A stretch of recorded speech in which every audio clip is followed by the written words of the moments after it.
Hola a todos, seguimos con el tutorial de Spring Boot y ahora vamos a seguir por donde lo dejamos. Lo siguiente que vamos a hacer, recordáis que estábamos con los controladores domain, que teníamos ya un entity, aquí lo tenemos, que hemos hecho los get y los setters, y luego ya el repository con el que hemos hecho las consultas a base de datos. Ahora vamos a hacer una parte nueva, un apartado nuevo de la arquitectura, que es la capa servicio. ¿Por qué esto? A ver, voy cerrando.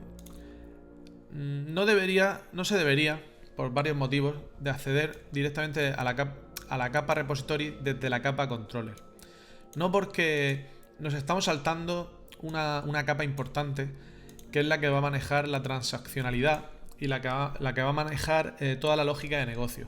Ahora, como veis aquí, prácticamente no hacemos nada, simplemente hacemos uso directo de un final, de un safe. No hacemos nada, ni siquiera chequeamos si el usuario tiene nombre, no hacemos ninguna validación, nada.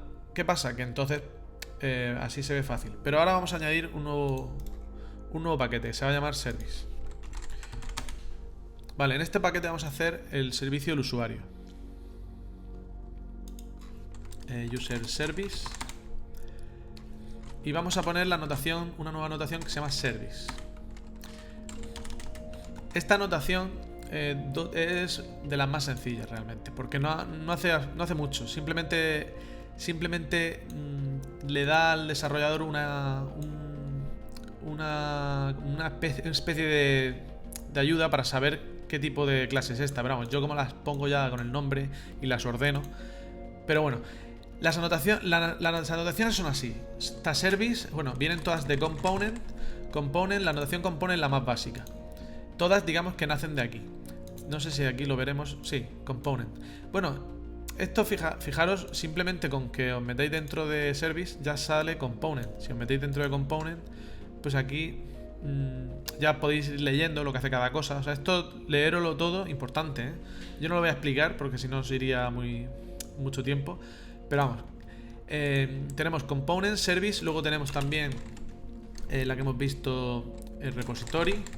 Tenemos también entity, tenemos la de REST controller, REST controller, y otra que no hemos visto que es controller. Esta no la vamos a usar, porque esta sería si quisiéramos hacer una página web junto con nuestro proyecto. Bueno, sí lo veremos, pero vamos, que no me interesa mucho. Con esta podemos hacer que se muestren plantillas HTML. En vez de mostrar directamente servicios RESTful con un body response RESTful, como en este caso, esto directamente puedes devolver plantillas. Vale, estas son todas las anotaciones así, entity, esto que estáis viendo aquí, para lo que viene siendo la arquitectura. Luego hay muchas más, pero bueno, estas son las básicas. Bueno, dejar service.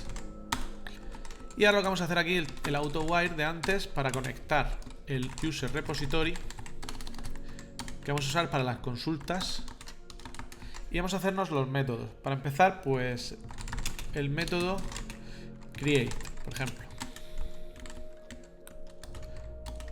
Vamos a hacer que como parámetro haya que pasarle un usuario, y entonces vamos a hacer lo siguiente. Vamos a comprobar que ese usuario tenga nombre. If user. Bueno, puede ser null también. Bueno, vamos a hacerlo sencillo. Vamos a hacerlo muy sencillo. Si user get name es null o user get name es empty, por ejemplo. Venga, sí, que si tiene algo, pues que ya baste. Vale, pues si en ese caso vamos a lanzar un error. Throw new runtime exception, por ejemplo. Una excepción cualquiera. Esto lo que va a cortar directamente este hilo de la petición, lo cortaría aquí. En el futuro nosotros nos haremos nuestras propias excepciones, como por ejemplo not found exception, illegal exception, no sé, la normal es not found. Bueno, sí, esta es muy importante, bad request exception. Estas pues son muy útiles porque son las más básicas, las que más vamos a usar. Y dentro de ellas podemos poner el mensaje del qué es lo que ha pasado. Y de esa forma el que consuma nuestra API pueden estar informados del error. A ver, en el caso de que todo vaya bien, pues cogemos el usuario y hacemos return, repo, save,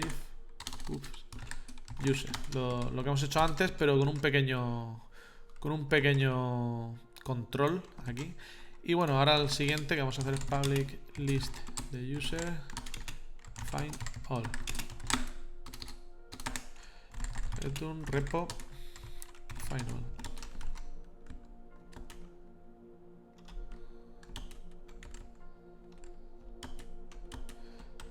Vale. Podemos hacer también que el nombre sea único. Eso también sería una buena idea. A ver, pero bueno, por ahora vamos bien. Entonces aquí ya en el controlador, en vez de usar user repository, vamos a hacer user service. User service. Y aquí vamos a poner user service. Vale. En vez de save, create y final. Vale. Pues ya lo tendríamos. Vamos a probarlo. Acordaros que cada vez que creamos, o sea que levantamos el servidor, se borran los usuarios. Ahora haremos un servicio que para que cree usuarios por defecto para poder hacer pruebas y tal. Y que eso es muy, muy importante. Vale, ya lo tenemos. Le damos aquí, arriba vacío. Efectivamente, María. Vamos a crear solo a María. Vale. Nos vamos a get y nos da María. Vale, en un array de un solo usuario. Correcto. Pues funciona perfectamente. Bueno, para los que sepan un poco más de base de datos, sabrán lo que es una transacción. En los servicios hay una herramienta que es muy importante utilizar, que son las transacciones. Ahora mismo imaginaros que yo aquí hago un cambio. Aquí, por ejemplo, le quito dinero al usuario A, ¿vale? Y lo guardo en base de datos. Lo guardo en base de datos, ¿vale? Y acto seguido, ese dinero, ese mismo dinero, que yo lo tengo aquí en una variable que es dinero 400 euros. Resulta que yo aquí le añado dinero al usuario B. Guardo usuario B, por ejemplo, ¿vale? Esto sería el flujo de consultas, ¿no? Se puede hacer de mil maneras, pero vamos, es algo sencillo. ¿Qué pasaría si cuando yo intento guardar el usuario B da un error de base de datos? Hay una constraint, hay un problema en base de datos, ese usuario no lo puede guardar tal cual me lo está guardando. Un problema grande. Porque el usuario B, el usuario A ya no tendría 400 euros. Pero es que el usuario B tampoco. ¿Dónde están? Pues han quedado en la variable. La variable, una vez que este hilo de ejecución se muere, se han perdido los 400 euros, han desaparecido. Entonces, para eso están las transacciones. ¿Qué quiere decir eso? Yo hago estas dos líneas, ok, me quedo los 400 euros aquí y se los añado al B. Y si falla, la transacción hace un rollback. ¿Qué significa eso? Que da marcha atrás, pim, pim, pim, la base de datos no hace nada de todo lo que hay en el método, absolutamente nada, y eso da un error por pantalla, error de 500 del servidor, por ejemplo, que son muy típicos. Ha habido un problema, ya lo estudiaría el que se encargue del proyecto, el administrador. En este caso, fijaros que fácil, para que algo sea transaccional, simplemente tenemos que poner @transactional. Ya automáticamente todos los métodos públicos que no sean estáticos, ¿vale?, van a ser transaccionales. Y si yo me llamo de un método a otro método, aunque yo llame desde aquí a aquí, todo en sí será transaccional. No se separarían las transacciones de esta y de esta. Eso tendrá en un futuro un problemilla que ya iremos viendo, que es que, por ejemplo, tú guardas un usuario aquí, lo guardas y luego en este otro método que lo has llamado más abajo, lo consultas, ese usuario no existe. ¿Por qué? Porque la transacción no se ha comiteado, no se ha hecho patente. Entonces habrá que hacer unos trucos para que eso funcione. Como por ejemplo, bueno, lo explicaré después, porque eso sin contexto es muy difícil. Por ahora lo vamos a hacer así, o sea, simplemente quedaros con el detalle de transactional. Bueno, pues esto funcionaría igual, básicamente. Le damos al play, pero vamos, ni me voy a esperar. Bueno, sé que es rápido, realmente. Con insomnia, esto es lo bueno que tiene tener insomnia, que... Hola. ¿Qué pasa? Ah, que todavía no está. Vale. Ahora. Voy a crear muchas Marías. Bien. Bien. Tenemos María para mucho tiempo. Qué fino. A ver, entonces, en realidad no se nota la transacción. Directamente que sepáis cómo funciona y más adelante pues es útil. Igual que la caché. La caché ya más adelante os lo explicaré y eso será fácil de usar y no tendréis que liaros. Que por eso es lo que me gusta de Spring, que es muy sencillo de llevar. Proyectos grandes, muy fácil de llevar para adelante.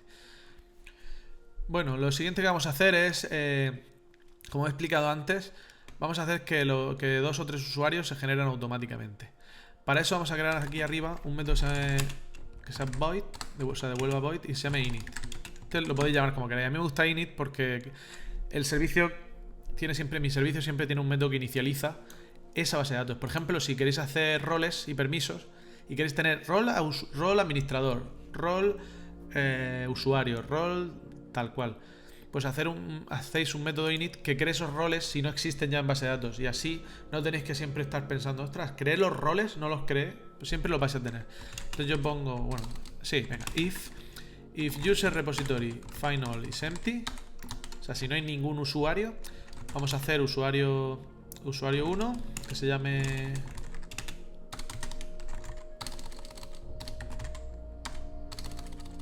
setname, mejor,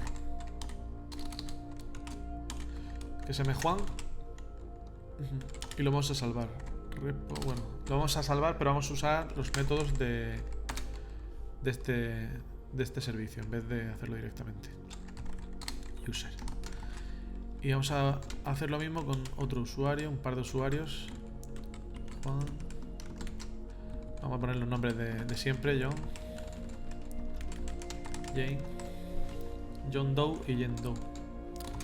Venga, pues así.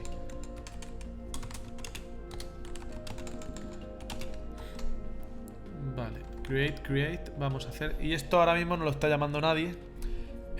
Sale gris porque nadie lo está llamando. Entonces nos vamos a crear una clase en una carpeta nueva que vamos a crear que se llame config. Aquí, esta es muy importante, que siempre va a existir. Aquí vamos a tener la configuración del proyecto. O sea, muchos archivos Java de configuración. Antiguamente la configuración de Spring se hacía con archivos XML, muy feos. Pues podemos verlos, pero vamos, que ya seguro que lo veréis en algún manual, veréis vosotros a montón.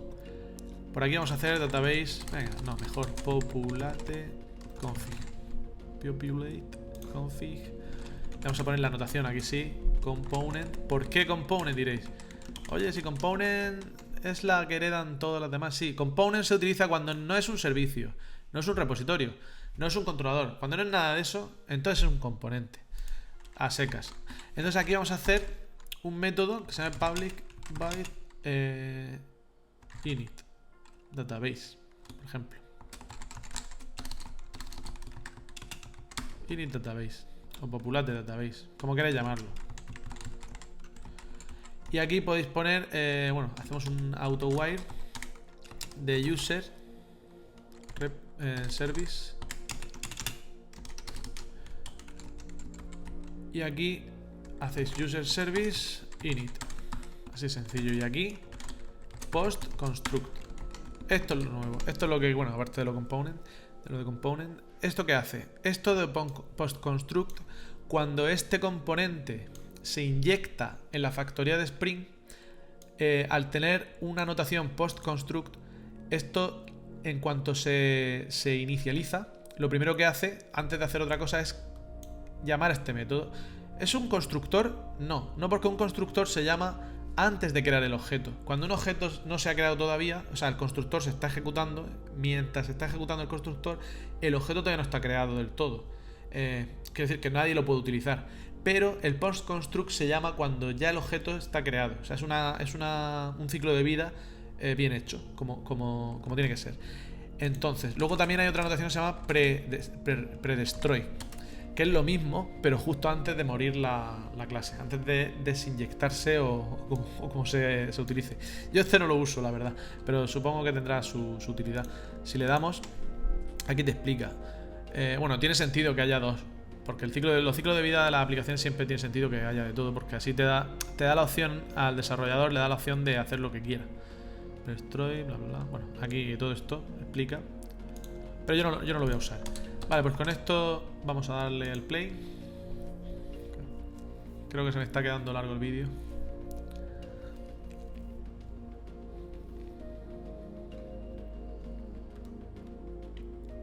Vale.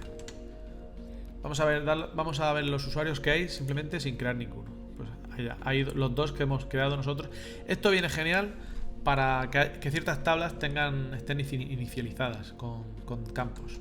Y también para hacer prácticas. Podemos crear, fijaros, podemos aquí crear un montón de cosas en base de datos a nivel de código de manera fácil. Y eso nos va a servir para depurar el proyecto. O sea, allá donde vayamos con el proyecto no necesitamos ir colgando con una base de datos, con un montón de datos. Eso ya cuando esté en producción, que el cliente esté usándolo y tal, ahí sí que tendremos que tirar de base de datos para poder, porque habrá que hacer muchas pruebas y tal, pero para empezar, esto es lo mejor. Bueno, esto hay mucha gente que no le gusta, que esté AutoWire directamente en una propiedad.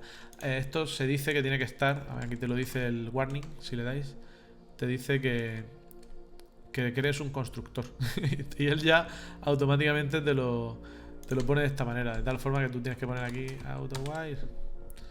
Vale, esto es la forma buena y esto solamente lo bueno que tiene es que para hacer testing de esta forma funciona. Si no lo haces así, a la hora de hacer testing como que no te inyecta bien este tipo de clases.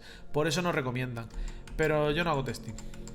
Por lo menos en proyectos pequeños. Cuando haga proyectos grandes, lo que hago, me hago todos los AutoWire de los componentes, me los hago en constructores y ya está. Yo tampoco hago constructores en este tipo de proyectos porque ya viene predefinida la arquitectura, viene predefinida y no es necesario. Bueno, por lo tanto, yo quito hago disable inspection y ya.